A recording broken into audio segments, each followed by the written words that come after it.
Earlier this week, students in the St. Andrews South constituency received scholarships for excelling in the primary exit profile PEP examinations. Member of Parliament for St. Andrews South, Mark Golding, while addressing students, sought to reassure parents that they would have financial support provided to help bolster their studies. He advised students that the nation at large is heavily invested in their education. Your education represents an investment in your life by the people of Jamaica, who through their taxes finance the education system, and your parents, who have to supplement that by providing all sorts of support for you to go to school.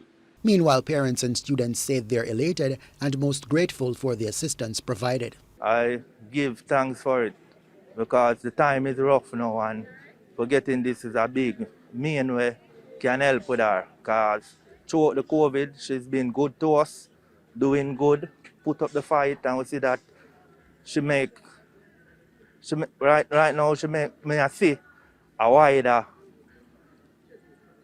prospect in life towards going forward with her. I remember one day when she was at Don Robin, she was in the dancing class, and we went to Campion College to do a rehearsal. And she said to me, "Mommy, I would love to come to this school." And I said to her, "You have to work very hard and get hundreds to come to this school." And she said, "I'll do it, Mommy." And she did. She went into her exam and she got the 100, and now she's at Campion. Due to strict COVID-19 protocols, only 10 students were able to be present to receive their scholarship.